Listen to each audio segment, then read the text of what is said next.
नमस्कार साथियों, मैं बालकृष्ण एक बार पुनः स्वागत करता हूं आप सभी का।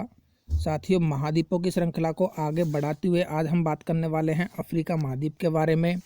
और एक जानकारी या एक बात मैं आपको और बता देता हूं कि ये जो वीडियो आपको उपलब्ध करवाए जा रहे हैं, ये वीडियो केवल आपके लिए एक तरह से रिवीजन के तौर पे है।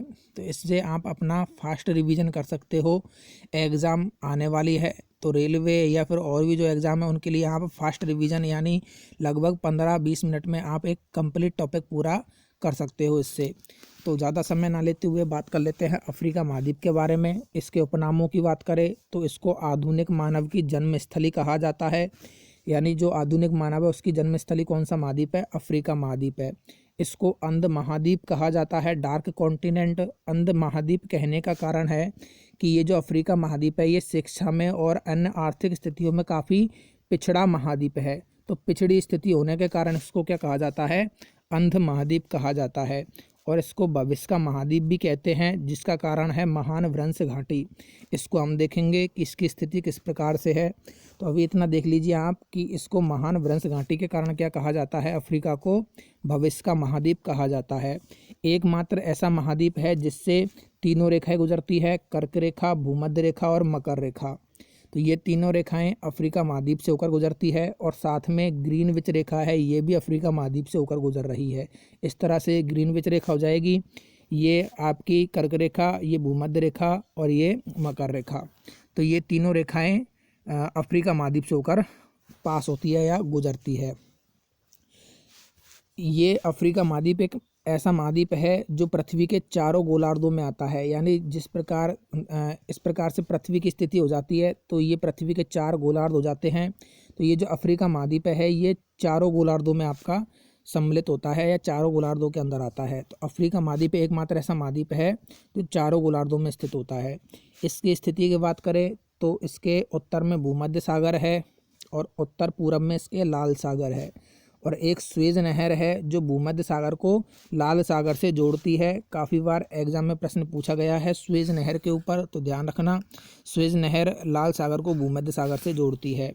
और इसके इधर पूरब की साइड हिंद महासागर हो जाएगा, पश्चिम में अटलांटिक महासागर। तो इस तरह से ये स्थिति आपको याद रखनी है, आप इसको मैप से आसानी से समझ सकते हो। इसकी देशों की बात करें कि इसमें कौन कौन से देश सम्मिलित किए जाते हैं, तो अफ्रीका महाद्वीप में कुल टोटल 54 देश आते हैं। और इन 54 देशों में 6 देश तो इसके द्वीपीय देश हैं, यानी द्वीपीय वाले भाग हैं जिनके चारों तरफ पानी है। इस तरह से जैसे ये है मेडागास्कर। और साथ में 48 जो देश है वो मुख्य भूमि वाले देश होते हैं। मुख्य भूमि वाले देशों में आपको 2 देश इस तरह से याद रखने हैं, एक तो क्षेत्रफल में सबसे बड़ा और एक जनसंख्या में सबसे बड़ा। तो क्षेत्रफल में सबसे बड़ा अल्जीरिया है और जनसंख्या में सबसे बड़ा देश नाइजीरिया है। तो क्षेत्रफल में अल्जीरिया सबसे बड़ा हो जाएगा और जनसंख्या में नाइजीरिया जो देश है ये सबसे बड़ा हो जाएगा। साथ में द्वीपीय देश जो 6 है वो इस प्रकार से है: मेडागास्कर, मॉरिशस, कोमोरोन, सेशेल्स। तो ये चारों देश तो हिंद महासागर में स्थित है। और 2 देश और है साओ टोमे और केप वर्दे, ये दोनों देश आपके अटलांटिक महासागर में स्थित है। ठीक है, तो इस तरह से आपको ध्यान रखना है। इसी के साथ इसमें कर्क रेखा की स्थिति की बात करें, मकर रेखा की स्थिति की बात करें कि ये कौन कौन से देशों से होकर गुजरती है, तो ये भी हमको पता होना चाहिए। मैं एक ट्रिक भी लेकर इनके ऊपर आऊँगा कि कर्क रेखा किन किन देशों से होकर गुजरती है, कंप्लीट मकर रेखा और भूमध्य रेखा। ट्रिक को लाने से पहले अभी अपन जो श्रृंखला चला रहे हैं इसमें अपन केवल रिवीजन के तौर पर पढ़ रहे हैं, तो ट्रिक मैं इसकी बाद में लेके आऊँगा। तो कर्क रेखा की बात करें तो इससे जो ये कर्क रेखा है ये 7 देशों से होकर गुजरती है। और वो देश है पश्चिम सहारा, मॉरिटानिया, माली, अल्जीरिया, लीबिया, नाइजर और मिस्र। इन 7 देशों से होकर कर्क रेखा गुजरती है। और जो मकर रेखा है ये 5 देशों से होकर गुजरती है: नामीबिया, बोत्सवाना, दक्षिण अफ्रीका, मोजाम्बिक, मेडागास्कर। ये जो मेडागास्कर है ये सबसे बड़ा द्वीपीय देश हो जाएगा अफ्रीका का। और ये हिंद महासागर में स्थित है, सबसे बड़ा द्वीप इसका मेडागास्कर। और जो भूमध्य रेखा है ये गैबन, कांगो गणराज्य, युगांडा, केन्या, सोमालिया और एक हो जाएगा साओ टोमे। साओ टोमे भी इसका द्वीपीय देश है, तो साओ टोमे से भी ये गुजरेगी होकर। ठीक है साथियों, तो ये इसके देश है जहाँ से होकर ये रेखा गुजरती है। तो एग्जाम में सवाल बनता है कर्क रेखा किस देश से गुजरती है या किस देश से नहीं गुजरती। तो अभी तो केवल हम इसको वर्बली एक थोड़ा सा रिवीजन के टाइप में देख रहे हैं। इसके लिए मैं जल्द ही आपका इनका तीनों का ही एक इसके बाद ही उपलब्ध करवा दूंगा, एक ट्रिक उपलब्ध करवाने वाला हूं, जिस ट्रिक के माध्यम से आप इनको याद रख सकते हो। आगे इस अफ्रीका महाद्वीप के पर्वतों की बात करें, जहां से एग्जाम में सर्वाधिक सवाल पूछे जाते हैं, तो ये है एटलस पर्वत। तो एटलस पर्वत का संबंध हो जाएगा आपका अफ्रीका महाद्वीप से। ये बलित पर्वत की श्रृंखला है, यानी फोल्डेड माउंटेन है। 3 देशों में ये फैला हुआ है, इस तरह से आप देख सकते हो। ये रहा एटलस पर्वत, 3 देशों में आ रहा है ये, मोरक्को में, अल्जीरिया में और ट्यूनीसिया, इन तीनों देशों में ये एटलस पर्वत फैला हुआ है। और इस एटलस पर्वत की जो सबसे ऊंची चोटी है वो माउंट टॉबकल है। ये अफ्रीका की सबसे ऊंची चोटी नहीं है, ये केवल और केवल किसकी है, एटलस पर्वत की सबसे ऊंची चोटी है। अभी केवल आप इतना सा याद रखो, ठीक है। तो सबसे ऊंची चोटी इसकी कौन सी हो जाएगी, माउंट टॉबकल। दूसरा पर्वत हो जाएगा इसका ड्रैकन्सबर्ग। ड्रैकन्सबर्ग भी दक्षिण अफ्रीका में स्थित है, आपको सीधा नाम के तौर पर याद रखना है। तो 2 पर्वत कौन कौन से हो गए, एक तो हो गया एटलस, एक हो गया इसका ड्रैकन्सबर्ग। इसके साथ ही एक तीसरा पर्वत और है माउंट किलिमंजारो। तो ये माउंट किलिमंजारो हो गया, यह है अफ्रीका महाद्वीप में स्थित है, और अफ्रीका महाद्वीप की क्या है, इस पे सबसे ऊंची चोटी भी है, ठीक है, माउंट किलिमंजारो। इसके मरुस्थलों की बात करें कि मरुस्थल कौन कौन से हैं और मरुस्थलों में किस प्रकार से जनजातियां निवास करती है, उनको भी एक बार देख लेते हैं। तो ये सहारा मरुस्थल हो जाएगा। सहारा मरुस्थल क्या है, विश्व का सबसे बड़ा मरुस्थल है जो अफ्रीका में स्थित है, ठीक है। तो सहारा मरुस्थल, सहारा मरुस्थल क्षेत्रफल में विश्व का सबसे बड़ा मरुस्थल हो जाएगा। ये 11 देशों में विस्तृत है। यहाँ बद्दू जनजाति निवास करती है। तो ये बद्दू जनजाति आपको याद रखनी है कि सहारा मरुस्थल में कौन सी जनजाति निवास करती है, तो सहारा मरुस्थल में बद्दू जनजाति निवास करती है। इसी के साथ कालाहारी मरुस्थल है, ये 3 देशों में फैला हुआ है, बोत्सवाना, नामीबिया और दक्षिण अफ्रीका। बोत्सवाना में इस मरुस्थल का सबसे ज़्यादा विस्तार देखने को मिलता है, ठीक है साथियों। तो सहारा मरुस्थल का संबंध किस महाद्वीप से है, ध्यान रखना, सहारा मरुस्थल का संबंध अफ्रीका महाद्वीप से होगा आपका।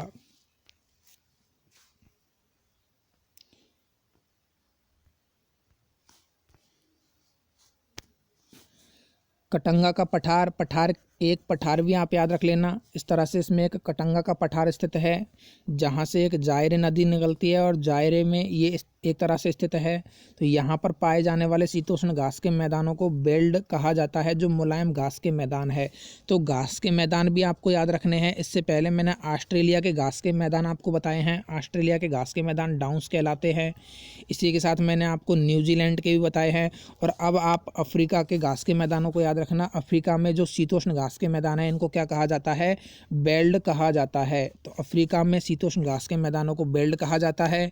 इसके चोटियों को याद रखना, पर्वतों को याद रखना, एटलस पर्वत हो जाएगा, किलिमंजारो पर्वत हो जाएगा इसका, ड्रैकन्सबर्ग इसका एक पर्वत हो जाएगा। साथ में इसके मरुस्थल भी याद रखना, कौन कौन से, एक तो सहारा और एक आपका कालाहारी मरुस्थल। ये मरुस्थल याद रखना अफ्रीका महाद्वीप के।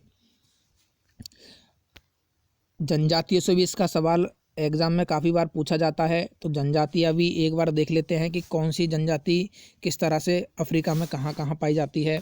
तो जनजातियों की बात करें तो बुद्दू जनजाति है, जो सहारा मरुस्थल में आपको मिलेगी। तो बुद्दू जनजाति सहारा मरुस्थल एक तरह से सबसे बड़ा मरुस्थल है ये। तो इसमें कौन सी जनजाति रहती है, बुद्दू जनजाति रहती है, ठीक है। बुशमैन जनजाति, तो बुशमैन कालाहारी मरुस्थल में पाई जाती है। और एक है पिग्मी और बंतू जनजाति, ये दोनों जनजातियाँ आपके कांगो बेसन वाले स्थान में देखने को मिलेगी। जिस तरह से ये कांगो बेसन वाला स्थान हो गया, मैप में देख सकते हो आप, इसमें पिग्मी और बंतू जनजाति है। सहारा मरुस्थल ये रहा, इसमें बद्दू जनजाति मिल रही है। और इस तरह से कालाहारी मरुस्थल वाले क्षेत्र में आपकी बुशमैन जनजाति आपको मिलेगी। और 2 जनजातियाँ और हैं, एक है जुलू और एक है मसाई। तो जुलू दक्षिण अफ्रीका में मिलती है, इस तरह से दक्षिण वाले भाग में जुलू मिल जाएगी। और मसाई पूर्व अफ्रीका में, यानी ये जो पूर्व वाला भाग है, इधर आपको कौन सी जनजाति देखने को मिल जाएगी, मसाई जनजाति आपको देखने को मिल जाएगी। तो ये जनजातियाँ हैं, ये पता होनी चाहिए, बुद्दू, बुशमैन, पिग्मी बंतू, जुलू और मसाई, ये अफ्रीका की जनजातियां है। साथ में ये भी पता होना चाहिए कि किस मरुस्थल में ये पाई जाती है। एक फेमस क्वेश्चन और है अफ्रीका का, वो है इसके इस वाले क्षेत्र से। ये वाला जो क्षेत्र है, एक आपको दिखाई दे रहा होगा, एक तरह से सींग की तरह निकला हुआ भाग है इसका, मैप में आप देख सकते हो। तो इसको हॉर्न ऑफ अफ्रीका कहा जाता है। यहाँ से भी एग्जाम में आपका प्रश्न पूछा जा सकता है कि हॉर्न ऑफ अफ्रीका जो है इसमें कौन कौन से देश आते हैं। तो ये वाला एरिया आप देख सकते हो कवर किया हुआ है ब्लैक कलर से। तो इसमें आ जाएगा आपका इथोपिया, इरिट्रिया, सोमालिया और जिबूती। ये जो 4 देश है, इन चारों को हॉर्न ऑफ अफ्रीका कहा जाता है, यानी अफ्रीका का एक तरह से ये सींग वाला हिस्सा हो जाएगा। कौन कौन सा? इथोपिया, इरिट्रिया, सोमालिया और जिबूती। अफ्रीका महाद्वीप की नदियों की बात करें कि इस महाद्वीप से कौन कौन सी नदियाँ प्रवाहित होती है, तो जो सबसे बड़ी नदी है विश्व की और सबसे इम्पोर्टेंट नदी है वो है नील नदी, जो अफ्रीका महाद्वीप में आपको देखने को मिलेगी, जिसकी लंबाई है 6650 किलोमीटर। ये जो नील नदी है, एक तरह से यहाँ पे एक विक्टोरिया झील आप देख रहे हो मैप में, विक्टोरिया झील है। इस विक्टोरिया झील से ये नील नदी जा रही है सीधी भूमध्य सागर के लिए, ऊपर की तरफ भूमध्य सागर है। तो विक्टोरिया झील से निकलकर ये भूमध्य सागर में जाती है। नील नदी विश्व की सबसे लंबी नदी है, 6650 किलोमीटर इसकी लंबाई है। इसका जो उद्गम है ये पता होना चाहिए, इसका उद्गम कहाँ से होता है? विक्टोरिया झील से होता है।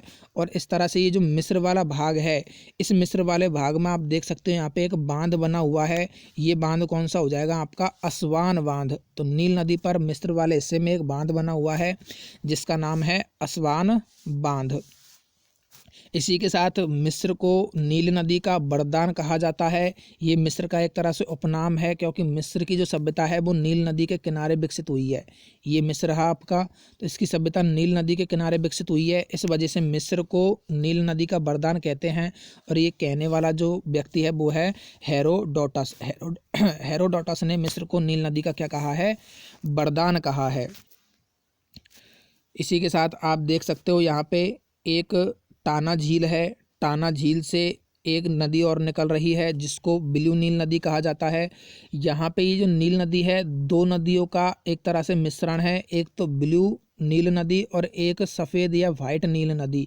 तो विक्टोरिया झील से एक श्वेत नील नदी निकलती है, सफ़ेद नील नदी विक्टोरिया झील से निकलती है, और एक टाना झील से ब्लू नील नदी निकलती है। ये दोनों खार्तुम नामक स्थान पे आकर मिल रही है। तो खार्तुम में आके मिल जाती है और खार्तुम वाले स्थान पे इसको नील नदी कहा जाता है। संयुक्त रूप से इसको नील नदी कह देते हैं। तो नील नदी ब्लू नील नदी और श्वेत नील नदी का एक तरह से मिश्रण वाला हिस्सा है या मिला जुला रूप है दोनों का। तो दोनों मिलकर नील नदी बनाती है। ब्लू नील नदी टाना झील से निकलती है और श्वेत नील नदी जो है विक्टोरिया झील से निकलती है। दोनों खार्तुम नामक स्थान पे मिलती है, फिर दोनों को सम्मिलित रूप से नील नदी कह देते हैं। और फिर ये जो मिस्र वाला भाग है, इस पर अस्वान बांध बना हुआ है नील नदी पर। इसके बाद कांगो या जायरे नदी है। तो नदियों की दृष्टि से अफ्रीका महाद्वीप आपका काफ़ी इम्पोर्टेंट है। इसमें काफ़ी मोस्ट इम्पोर्टेंट प्रश्न बन सकते हैं आपके एग्ज़ाम में, क्योंकि इम्पोर्टेंट नदियाँ इसमें स्थित है। तो नील नदी के बाद कांगो या जायरे नदी दूसरी नदी है। यह नदी कटंगा के पठार से निकलती है, जो अभी हमने देखा है। कटंगा का पठार ये रहा। तो इस कटंगा के पठार से ये कांगो या जायरे नदी निकलती है। अब ये इम्पोर्टेंट किस लिए हो जाती है, इसको क्यों पढ़ा जाए? तो ये जो कांगो या जायरे नदी है, ये कांगो या जायरे नदी इस तरह से ये जो भूमध्य रेखा जा रही है, इस भूमध्य रेखा को 2 बार काटती है। पहले तो ऊपर जा रही है और फिर वापस नीचे होके इधर अटलांटिक महासागर में जाकर ये मिल रही है। तो ये कांगो नदी या जायरे नदी जो है भूमध्य रेखा को 2 बार क्रॉस करती है। इस वजह से ये इंपॉर्टेंट हो जाती है कि कौन सी नदी भूमध्य रेखा को 2 बार काटती है। तो कांगो या जायरे नदी भूमध्य रेखा को 2 बार काटती है। इसी के साथ एक नदी और है जाम्बोजी नदी। जाम्बोजी नदी पे से एक प्रश्न बनता है, वो ये है कि विक्टोरिया जलप्रपात किस नदी पर स्थित है। तो केवल यही प्रश्न आपको देखने को मिलेगा जाम्बोजी नदी से। तो ये जाम्बोजी नदी रही, कटंगा का पठार है, इससे 2 नदी निकलती है। ऊपर की तरफ कांगो या जायरे नदी, तो जायरे नदी ऊपर जाती है और जाम्बोजी नदी नीचे की तरफ हिंद महासागर में जाती है। तो ये जायरे नदी इस तरह से जाती है और इस पर जो प्रपात बना हुआ है उसका नाम है विक्टोरिया जलप्रपात। तो एग्जाम में सीधा ही प्रश्न आएगा कि विक्टोरिया जलप्रपात किस नदी पर स्थित है, तो जाम्बोजी नदी पर। और जाम्बोजी नदी किस महाद्वीप की नदी है, तो अफ्रीका महाद्वीप की। और सेकंड जो इम्पोर्टेंट नदी है इसकी वो है लिम्पोपो नदी, ये भी काफ़ी इम्पोर्टेंट है। लिम्पोपो नदी आप नीचे देख सकते हो, लिम्पोपो नदी को थोड़ा नीचे इस तरह से एक बार मैं दिखा देता हूँ आपको लिम्पोपो नदी को। ये रही, तो लिम्पोपो नदी ये रही, ये यहाँ से लिम्पोपो नदी दक्षिण अफ्रीका वाले भाग से निकल रही है। और पहले ये इस तरह से ये जो रेखा जा रही है इसको कहते हैं मकर रेखा। तो इस मकर रेखा को दो बार काटती है लिम्पोपो नदी, पहले ऊपर जाती है फिर नीचे आती है। जिस तरह से कांगो या जायरे नदी भूमध्य रेखा को दो बार काटती है, उसी तरह से लिम्पोपो नदी जो है ये मकर रेखा को कितनी बार काटती है, दो बार काटती है। इस वजह से ये लिम्पोपो नदी भी क्या है, इम्पोर्टेंट है। तो लिम्पोपो नदी मकर रेखा को दो बार काटती है। जल संधि, कुछ जल संधियाँ हैं उनको और एक बार हम देख लेते हैं। उससे पहले एक नदी और है, इसको देख लेते हैं, नाइजर नदी। नाइजर नदी इसलिए इम्पोर्टेंट है क्योंकि नाइजर जो नदी है इसके आसपास पेट्रोल के भंडार पाए जाते हैं। तो काफ़ी सारे पेट्रोल के भंडार उपस्थित होने के कारण इस नाइजर नदी को क्या कह दिया जाता है, तेल नदी भी कह दिया जाता है। ठीक है, तो नाइजर नदी को आप याद रखना। साथ में एक ऑरेंज नदी है उसको भी आप याद रख सकते हो, ऑरेंज नदी। तो तेल नदी किसको कहा जाता है, नाइजर नदी को तेल नदी कहा जाता है। अफ्रीका में ये नदी स्थित है और इसके आसपास पेट्रोल के काफ़ी सारे भंडार है, इस वजह से इसको तेल नदी कहा जाता है। जल संधियों की बात करें, जल संधियाँ कौन कौन सी है, तो इस तरह से आप सबसे जो फेमस जल संधि है जिब्राल्टर जल संधि। जिब्राल्टर जल संधि से आपका काफ़ी बार एग्जाम में सवाल बना हुआ है और आगे भी बनेगा। तो जिब्राल्टर जो जल संधि है, आप एक तरह से मैप में इसको देखकर आसानी से ध्यान रख सकते हो। यहाँ पे आप नॉर्मली देख रहे हो कि जो जिब्राल्टर जल संधि है, इस तरह से यहाँ पे जिब्राल्टर जल संधि है, ये आपका अफ्रीका महाद्वीप हो गया। और ऊपर की तरफ आपका कौन सा महाद्वीप होगा, ऊपर की तरफ होगा आपका मैप में यूरोप महाद्वीप। तो यूरोप महाद्वीप को अफ्रीका महाद्वीप से कौन सी जल संधि जोड़ रही है, इस तरह से ये जिब्राल्टर जल संधि यूरोप महाद्वीप और अफ्रीका महाद्वीप दोनों को जोड़ती है। तो ऊपर यूरोप, नीचे अफ्रीका महाद्वीप, ऊपर वाला जो हिस्सा होता है मैप में वो यूरोप महाद्वीप का हिस्सा होता है। तो जिब्राल्टर जल संधि अफ्रीका, और अफ्रीका का जो ऊपर वाला देश है ये मोरक्को है, तो आप मोरक्को भी ध्यान रख सकते हो। मोरक्को को यूरोप महाद्वीप का जो नीचे वाला हिस्सा होता है वो है आपका जो देश है वो है स्पेन।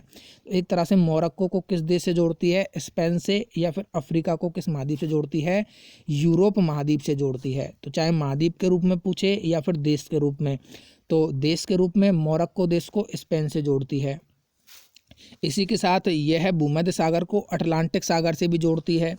तो ये जो जिब्राल्टर जल संधि है यहाँ पे आपका भूमध्य सागर था, ठीक है, इधर आपका कौन सा महासागर हो गया, अटलांटिक महासागर हो गया। तो अटलांटिक महासागर को और भूमध्य सागर को दोनों को कौन सी जल संधि जोड़ रही है, आपकी जिब्राल्टर जल संधि जोड़ रही है। इस वजह से इस जिब्राल्टर जल संधि को क्या कह दिया जाता है, इस जिब्राल्टर जल संधि को आपका नाम दिया जाता है वो है भूमध्य सागर की कुंजी। भूमध्य सागर की क्या कहा जाता है, इसको भूमध्य सागर की कुंजी इसका नाम दिया जाता है। भूमध्य सागर की क्या हो जाती है, ये एक तरह से कुंजी। तो ये आप ध्यान रख सकते हो कि भूमध्य सागर की कुंजी किस नदी को कहा जाता है।